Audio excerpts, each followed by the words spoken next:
मैंने कथाओं में कहा है कि गुरु बनाने की वस्तु नहीं होती, गुरु पहचानने की चीज है, उसको पहचान लिया जाए। जैसे माता पिता को आप बनाते नहीं हैं, वैसे गुरु को कोई नहीं बना सकता। गुरु होते हैं, उसकी पहचान की जाती है।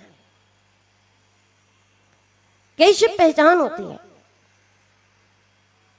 पहचान के लिए हमारे शास्त्रों में बताया, गुरुर ब्रह्मा गुरुर विष्णु गुरुर्देवो महेश्वर। अब जानते हैं सब, गुरु साक्षात परब्रह्म तस्मै श्री गुरुवे नमः।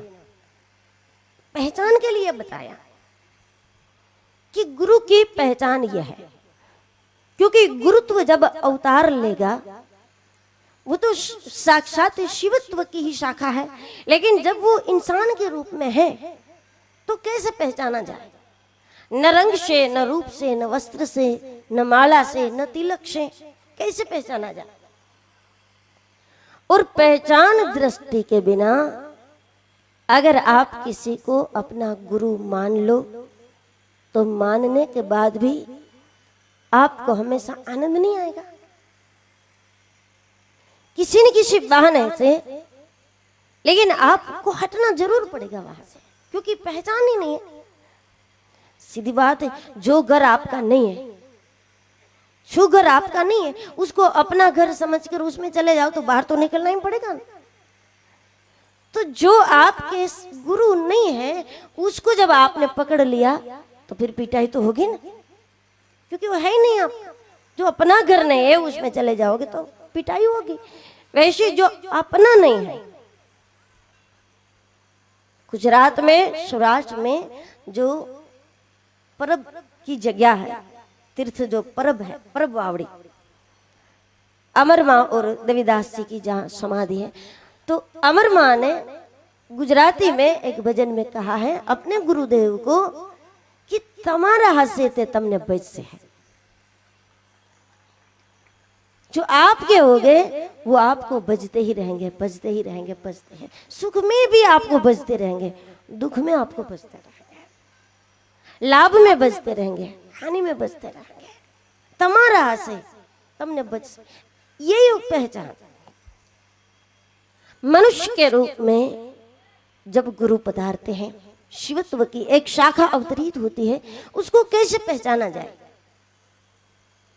गुरु ब्रह्मा गुरु विष्णु का अर्थ ये नहीं है कि अपने गुरु को ब्रह्मा समझ लो, विष्णु समझ लो, शंकर समझ लो। नहीं, उसमें ब्रह्मा का दर्शन होता है तो उसको ब्रह्मा मानो। गुरु में ब्रह्मा का दर्शन होना चाहिए, गुरु में विष्णु का दर्शन होना चाहिए, गुरु में शिवत्व का दर्शन होना चाहिए, तब ब्रह्मा है, विष्णु है, शंकर है। ऐसा नहीं है कि जिसको आपने माना है उसको आप ब्रह्मा कह दो, विष्णु कह दो, शंकर कह दो। ब्रह्मा होना तो चाहिए तब ब्रह्मा को, विष्णु होना चाहिए तब विष्णु को हो। तो गुरु बनाने की वस्तु नहीं है, लेकिन पहचान की है, और पहचान गुरुत्व की कुछ है। आप आसानी से अपने गुरु को, जब गुरु प्रत्यक्ष है तब भी पहचान सकोगे, और प्रत्यक्ष रूप में, शारीरिक रूप में गुरु न रहे उसके बाद में भी आप हर पल हर क्षण गुरु को पहचान पाओगे। एक बात निश्चित है कि शारीरिक रूप से गुरु जब इस दुनिया से चले जाते हैं उसके बाद में शारीरिक रूप में ही उपस्थित होते हैं। ऐसा नहीं कि हम मानते हैं कि सूक्ष्म रूप में हमारे सामने है, चेतना के रूप में हमारे सामने है, कृपा के आशीर्वाद के रूप में नहीं, शारीरिक रूप में होते हैं। शारीरिक रूप से दूर जाने के बाद शारीरिक रूप में ही वो बार बार आपसे मिलते हैं, शारीरिक रूप में ही बार बार वो आपके सर पर हाथ रख देते हैं, शारीरिक रूप में ही वो आपका मार्गदर्शन कर देते हैं। लेकिन पहचान के अभाव में ऐसा होता है कि फिर आपको तो वही जटा, वही दाढ़ी, वही रंग, वही सब चाहिए, इसलिए पहचान नहीं होती। शारीरिक रूप में ही उपस्थित होते हैं शरीर छोड़ने के बाद। तो पहचान हमारे पास होनी चाहिए। और पहचान गुरुत्व की क्या है? एक गुरुत्व की एक पहचान ये होती है कि वो इस दुनिया की किसी भी चीज का मालिक नहीं होता। मतलब उसमें गुरुत्व, जिनमें भी गुरुत्व है उनमें मालिक भाव का अभाव होता है। उनमें मालिकपना नहीं होता, मालिक भाव नहीं होता। फिर वस्तु हो, जमीन हो, आश्रम हो, कुटिया हो, शिष्य हो, अनुयायी हो, धन हो, जो भी चीज हो, जिन जिन में गुरुत्व जागृत होता है उनके अंतःकरण में मालिक भाव समाप्त हो जाता है। और मालिक भाव समाप्त हो जाने के बाद उनको 50-100 आश्रम बनाने की जरूरत नहीं रहती, हजारों लाखों के भीतर उनका आश्रम बन जाता है। क्योंकि जिन व्यक्ति के भीतर मालिक भाव होता है उनका किसी के भीतर वास नहीं होता। देखो, आपको अपने परिवार में ही अनुभव होगा कि आपके परिवार में कोई एक सदस्य ऐसा है कि उसको घर का मालिक बन जाना है, जमीन का मालिक बन जाना है, अपनी ही चलानी है उसको। तो फिर क्या होगा? शायद वो जमीन का मालिक बनने में सफल हो जाएंगे, उस घर का मालिक बनने में, उस प्रॉपर्टी का मालिक बनने में सफल हो जाएंगे। आप उसको दे दोगे कि ले लो, चलो तुमको यही भूख है ले लो, लेकिन आपके हृदय से तो निकल गए ना, आपके हृदय से तो निकले गए वो। तो मालिक भाव का अभाव जिसमें हो जाता है वो जड़ के नहीं, जड़ चेतन का मालिक बन जाता है, हर चीज का मालिक बन जाता है। हर व्यक्ति उनको बोल दे कि हमारा आपका। तो गुरुत्व की एक पहचान यह है, जिन जिन में, जिन महापुरुष में गुरुता है, जरूरी नहीं कि वो महापुरुष के रूप में हो, साधु के रूप में हो, लेकिन पहचान यह है कि गुरुत्व जिसमें है उसमें मालिक भाव का अभाव होता है। और फिर उनको मानने वाले लोग ये चाहते हैं कि आप तो हमारे मालिक हैं, कभी भी बोल दो, कभी भी आदेश कर दो, हम तैयार हैं वो कार्य करने के लिए, वो सेवा करने के लिए। आप हुक्म कर सकते हो, आप मालिक हो, लेकिन मालिक भाव ही जिसमें नहीं है वो हुक्म कैसे करेगा? वो तो चर्चा करेंगे, केवल बात करेंगे, बैठक करेंगे, लेकिन वो आदेश कभी नहीं करेंगे। गुरुत्व की एक पहचान है कि उसमें मालिक भाव का अभाव होता है। दूसरा, गुरुत्व की पहचान यह है कि उसमें वो निर्दोषता होती है। जिन जिन में गुरुता प्रकट होती है उनमें वो निर्दोषता होती है, जो निर्दोषता आज और अभी जिस बच्चे का जन्म हुआ उसके मन में जितनी निर्दोषता होती है उतनी निर्दोषता गुरुत्व में होती है। अगर उतनी निर्दोषता नहीं है तो ये कहा जाएगा कि इसमें 50% साधुता है या 80% साधुता है, लेकिन उनको गुरुत्व नहीं माना जाएगा। और जहां गुरुत्व नहीं है और आपने मान लिया, आपने बना लिया, क्योंकि कलयुग में एक बड़ी बीमारी यह है कि लोगों को गुरु तो चाहिए, लेकिन कैसा? आज्ञांकित गुरु चाहिए। लोग आज्ञांकित गुरु को पसंद करते हैं कि उनकी आज्ञा में रहे। और दूसरा, प्रसिद्ध गुरु सबको चाहिए, जिसका नाम बड़ा हो, जिसका आश्रम बड़ा हो। तो लोग उनके भीतरी वैभव को न देखते हुए उसके आसपास के वैभव को ज्यादा देखते हैं। और इस दुनिया के और इस देश के जिन जिन साधु संतों ने भीतरी वैभव बनाने के पहले आसपास का वैभव ज्यादा बना लिया, कभी किसी का परिणाम शुभ नहीं हुआ, कभी परिणाम अच्छा नहीं आया। क्योंकि दुनिया के 95% लोग ऐसे होते हैं कि जिसके पास बाहरी वैभव ज्यादा होते हैं उसके पीछे लग जाते हैं। ये तो सदगुरु धाम में जाएंगे तो सदगुरु धाम का पेंडल पहन लेंगे, दूसरे धाम में जाएगा तो वहां का पेंडल पहन लेंगे। उनको तो पेंडल ही चेंज करना है, 2 रुपये की चीज।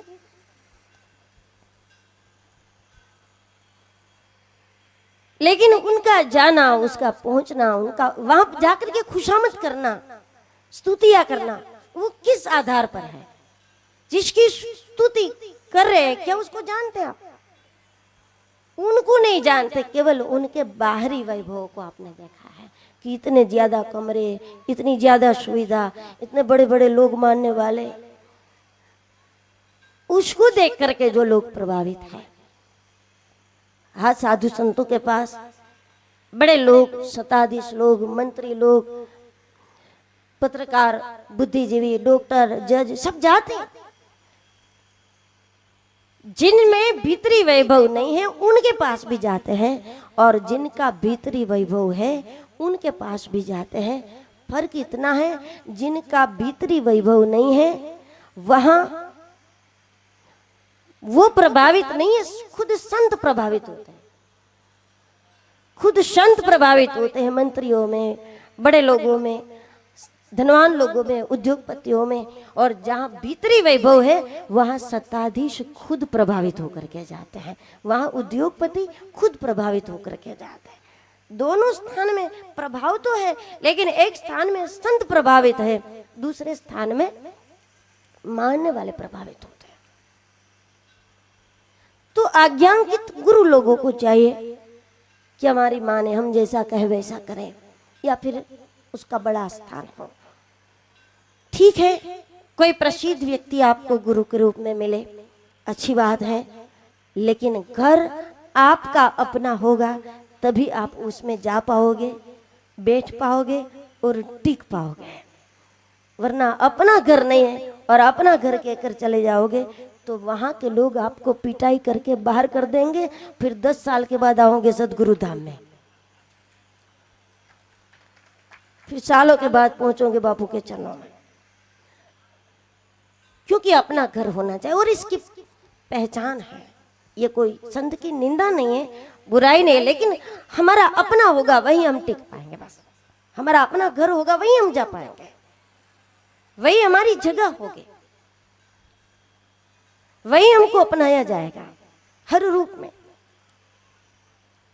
तो पहचान एक तो यह है कि गुरुत्व जिसमें है उसमें मालिक भाव का सर्वथा अभाव होता है। ऐसे संत में मालिक भाव कभी नहीं होगा।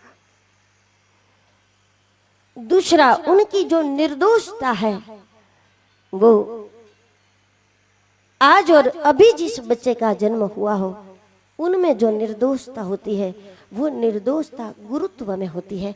फिर वो गुरुत्व कोई पुरुषों के भीतर प्रकट हुआ हो, महिला के भीतर प्रकट हुआ हो, तत्व एक होता है। संत के भीतर प्रकट हुआ हो या कोई गृहस्थ के भीतर प्रकट हुआ हो, ब्राह्मण के भीतर प्रकट हुआ हो या कोई दूसरी जाति वालों के भीतर प्रकट हुआ हो, लेकिन तत्व तत्व है।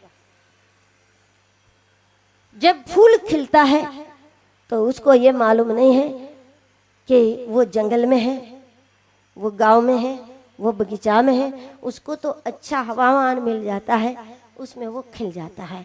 विश्व गुरुत्व अनुकूल माहौल में खिल जाता है। तो पूर्णतः निर्दोषता, ये दूसरी गुरुत्व की पहचान होती है। गुरुत्व की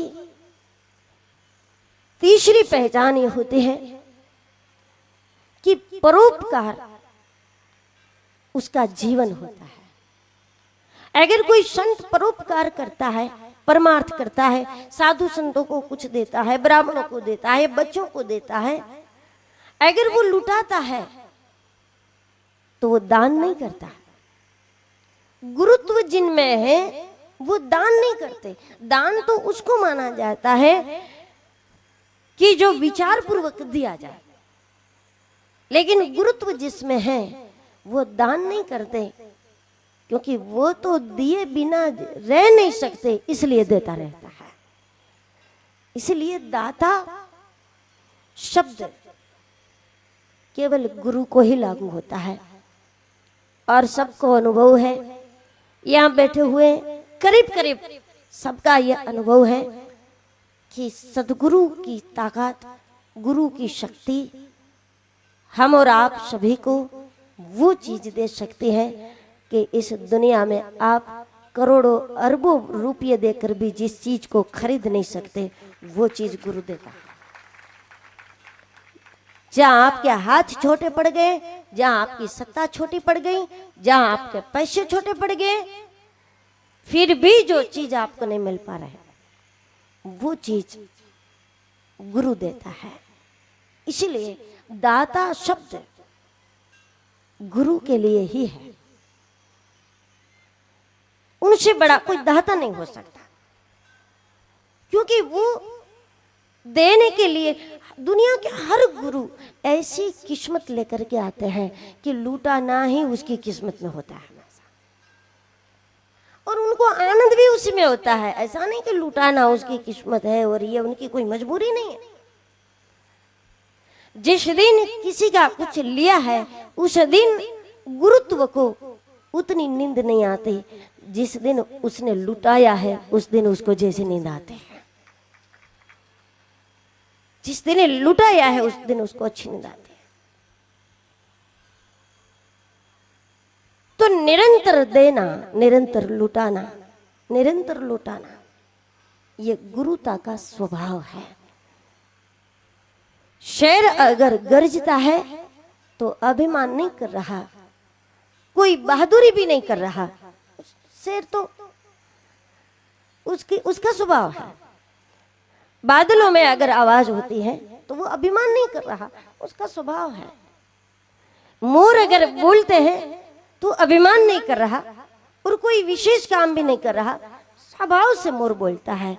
वैसे गुरु स्वभाव से लुटाता रहता है, न अभिमान से, न इरादा पूर्वक, न व्यवस्था पूर्वक। लेकिन गुरुत्व में और एक सामान्य मनुष्य में इतना फर्क होता है कि सामान्य मनुष्य के पास जब 100 पैसे होते हैं, 100 पैसे होते हैं, तब बड़ी मुश्किल से वो 5 पैसे लुटाने का साहस कर सकता है। जबकि गुरुत्व ऐसा होता है कि उनकी जेब में 5 पैसे नहीं होते तब वो 1000 लुटाने की तैयारी कर लेता है। और परिणाम ये होता है कि जब 100 में से 5 भी लुटाना जिसके लिए मुश्किल होता है वो 5 लुटा देंगे, लेकिन 95 अपने आप उड़ जाता है।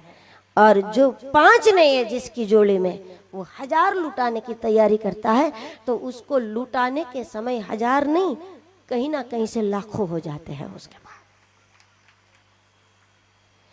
गुरुत्व की एक पहचान है कि उसको कभी भी अकेले पड़ जाने का भय नहीं होता, अकेले हो जाने का भय नहीं होता। संसार के बड़े बड़े लोग, भले ही हजारों लाखों लोगों का समर्थन आपको प्राप्त हो, लेकिन भीतर से व्यक्ति को अकेले पड़ जाने का भय होता है कि कहीं समाज हमको छोड़ देगा, कई लोग हमको छोड़ देंगे, कई लोग हमको भूल जाएंगे। तभी तो चुनाव के पहले पहले कितने काम ये लोग करने लगते हैं, क्योंकि लोग भूल जाएंगे, उसको डर है, भूल जाएंगे लोग। तो कई लोग हमको भूल जाएंगे, कई लोग हमको छोड़ देंगे, इस बात का संसार को भय होता है। लेकिन इस मामले में गुरुत्व निर्भीक होता है, उनको कभी इस बात का भय नहीं होता कि कोई हमको भूल जाएंगे तो, कोई हमको छोड़ देंगे तो, लोग हमको छोड़ देंगे तो, हम कहीं अकेले पड़ जाएंगे तो। इस बात का उसको कभी भय नहीं होता, अकेले हो जाने का भय नहीं होता। गुरुत्व के भीतर हमेशा एक भय हमेशा बना रहता है कि उनको मानने वाले लोग जब संपन्न है, उनके पास सुख है, संपत्ति है, हर प्रकार का सुख वैभव है, ऐसे में जैसे हर एक माँ को एक चिंता होती है कि मेरे बच्चे को कहीं नजर न लग जाए, इसको कहीं नजर न लग जाए, ये कहीं गिर न जाए, ये कहीं बीमार ना हो जाए। ये भय हमेशा हर माँ के भीतर होता है, वैसे हर गुरु के भीतर ये भय बना रहता है कि उनको मानने वाला बस कहीं इन सुखों में अभिमानी न हो जाए, अपने कल्याण के मार्ग से कहीं वंचित न हो जाए। इसलिए वो हमेशा कल्याण सूत्र बरसाते रहते हैं। कि बादल तो केवल वर्षा ऋतु में बरसते हैं, उसमें भी कभी कभी बेईमानी कर लेता है। जब उसकी बरसने की ऋतु है उसमें भी नहीं बरसता। तो बादल केवल ऋतु में बरसता है और ऋतु में भी बारिश न बरसे, ऐसा हो सकता है। लेकिन इस दुनिया में हर गुरु जब शारीरिक रूप में होते हैं तब भी निरंतर बरसता है और शरीर छोड़ने के बाद भी निरंतर बरसता है। और जिसके जीवन में गुरु बरसता है, जिसको बरसता हुआ गुरु मिल जाता है, तो फिर उसको हर परिस्थितियों का, हर परेशानियों का हल भी मिल जाता है। वो बरसे न बरसे तब भी कोई ना कोई उपाय हो जाता है। अगर गुरु बरसता है तो ऊपर का बरसे न बरसे। तो ऐसी कई पहचान है गुरुत्व की कि उसमें मालिक भाव नहीं होगा, बच्चों के समान उसमें सहज निर्दोषता, साधना वाली निर्दोषता नहीं। ऐसे भी लोग हैं जो साधना करते करते निर्दोषता को कुछ प्राप्त कर लेते हैं। कुछ तपस्या करेंगे, कुछ ऐसा अनुष्ठान करेंगे,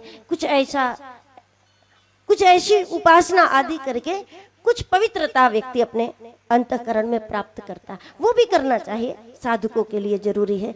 लेकिन गुरुत्व अवतार लेता है तो उसको अपने तन मन को पवित्र करने के लिए कोई आसन लगाकर अनुष्ठान पूर्वक, साधना पूर्वक भी उन्हें अपने तन मन को पवित्र नहीं करना पड़ता। उनका तन मन बच्चों के समान निर्दोष सहज होता है। 1 महीने का बच्चा, 1 दिन का बच्चा, 6 महीने का, साल भर का जो बच्चा है वो निर्दोष रहने के लिए न माला जपता है। वो निर्दोष जपने के लिए रहने के लिए माला नहीं जपता। निर्दोष रहने के लिए वो अनुष्ठान नहीं करता। निर्दोष रहने के लिए वो अन्न का त्याग नहीं करता। निर्दोष रहने के लिए वो साधना नहीं करता। निर्दोष रहने के लिए वो दरवाजा बंद करके कमरे में बंद होके साधना करने के लिए नहीं बैठ जाता। क्योंकि जिसको दोष के बाद निर्दोषता स्थापित करनी है उसके लिए ये सब साधन अनुष्ठान होते हैं। लेकिन 6 महीने के बच्चे को निर्दोषता प्राप्त करने के लिए किसी प्रकार के अनुष्ठान की आवश्यकता है नहीं। वो तो है ही निर्दोष, गुरुता इतनी निर्दोष होती है। बहती हुई गंगा में अगर यात्रिकों ने प्रदूषण कर दिया, गंदा पानी अगर बहती हुई गंगा में छोड़ दिया, तो गंगा जल, यमुना जल, बाहर का कुछ गंदा उसमें किसी ने डाला तो उतना हिस्सा जो है वो गंगा का गंदा दिख सकता है। लेकिन ये बाहर का गंदा किसी गुरु को गंदा नहीं कर सकता। बाहर का कोई कचरा किसी के, कोई सदगुरु के भीतर को गंदा नहीं कर सकता। क्योंकि उनकी सहजता बनाई हुई नहीं है। बनाई हुई सहजता जिनमें भी होगी, 1.25 साल का अनुष्ठान कर लो फिर कुछ निर्दोषता बना लो, तो बनाई हुई है ना, बिगड़ भी सकती है। लेकिन सहज बनी हुई है वो कभी बिगड़ नहीं सकते। मालिक भाव का अभाव गुरुता की पहचान। इसलिए हम बार बार बता रहे हैं कि अगर आपके पास इतनी पहचान होगी तो जब गुरु आंखों के सामने नहीं होंगे तब भी आप गुरु को पहचान पाओगे। जब शारीरिक रूप में नहीं होंगे तब भी शारीरिक रूप में ही आपको गुरु मिल जाएंगे। इस पहचान से मालिक भाव का अभाव, बच्चे के जैसी बनाई हुई निर्दोषता नहीं, सहज स्वयंभू निर्दोषता। तीसरा, परमार्थ उनका स्वभाव होगा। चौथा, उनको कभी अकेले हो जाने का भय नहीं होगा। कोई उनको माने न माने, उनके पास पहुंचे न पहुंचे, आवे ना आवे, मैं तो हर गुरु पूर्णिमा में ये बात की है कि हमारे लिए जरूरी नहीं है कि गुरु पूर्णिमा के दिन ही यहाँ आया जाए। हाँ, जरूर एक कार्यक्रम इसलिए बना लेते हैं कि एक समूह भोजन हो जाए, पारिवारिक एक स्नेह मिलन हो जाए, इसलिए। लेकिन जरूरी नहीं है कि गुरु पूर्णिमा के दिन पहुंचना सदगुरु धाम तक, ये जरूरी भी नहीं है। जिस दिन मिलन हो जाए वही गुरु पूर्णिमा हो जाती है, क्योंकि ये वाली गुरु पूर्णिमा तो एक बार होगी ना, ये तो वर्ष में एक बार होगी। लेकिन जब जब हमें कुछ ऐसा मिल जाए तब तब हम उस दिन को गुरु पूर्णिमा ही समझ ले। तो साल भर में बहुत सारी गुरु पूर्णिमा, 50 गुरु पूर्णिमा मना लोगे आपकी। आज भी गुरु पूर्णिमा मना ली, आज भी गुरु पूर्णिमा मना ली। परमार्थ स्वभाव होता है और गुरुता को कभी अकेले हो जाने का भय नहीं होता, क्योंकि जिन जिन में ऐसी अध्यात्म की ज्योत जागृत है वो कभी अकेले हो ही नहीं सकते। 5 हटेंगे तो 50 आ जाएंगे, 50 हटेंगे तो 500 आ जाएंगे, फिर 500 हट गए तो 5000 आ। क्योंकि हर गुरु को भूत सिद्ध होते हैं, हर गुरु को भूत सिद्ध होते हैं। भूत नहीं, भूतनाथ सिद्ध होता है, भगवान शिव सिद्ध होता है उनको। और जिसको महाकाल सिद्ध है, जिसको भूत बावन सिद्ध होता है, तो वहां ये तो सब भूत ही है। सामान्य वस्तुओं का जो मिलना जुलना, ये सब भूत की तरह होता है। कभी भी मिल सकता है, कभी भी गायब हो सकता है। तो कभी भी अकेले हो जाने का भय गुरु को नहीं। गुरु को बस यही भय होता है कि मेरा आश्रित जो है, मुझे मानने वाले जो है, इस भरोसे पर जो किसी और का भरोसा भी नहीं कर रहे हैं, वो कहीं सुख में, सत्ता में, संपत्ति में, उसके नशे में, कहीं कल्याण का अपना जो मार्ग है उससे वंचित न हो जाए, उससे बाहर न हो जाए। क्योंकि दुनिया में आने के बाद इंसान कुछ भी बन सकता है। जैसे कोई डॉक्टर बने, कोई प्रोफेसर बने, कोई नेता बने, कोई वकील बने, कोई शिक्षक बने। दुनिया में आने के बाद ये सब बनते हैं, लेकिन सबसे पहले तो सब इंसान होते हैं। इंसान होने के बाद ही सब कुछ होना हमारा होता है। आप बाद में जो बने हैं, जो डॉक्टर बन गए वो छोड़ दे डॉक्टरी करना, कोई बात नहीं। जो प्रोफेसर है वो प्रोफेसरी छोड़ दे। बाद में आप जो बने हैं उसको छोड़ भी दो, कोई नुकसान नहीं है आपका। लेकिन इंसान तो आप मूल रूप से है, वो तो रहना ही चाहिए, बस वो रहना चाहिए। और वो गुण बना रहे, इसके लिए होता है गुरु का सत्संग। ये हुई गुरुत्व की पहचान।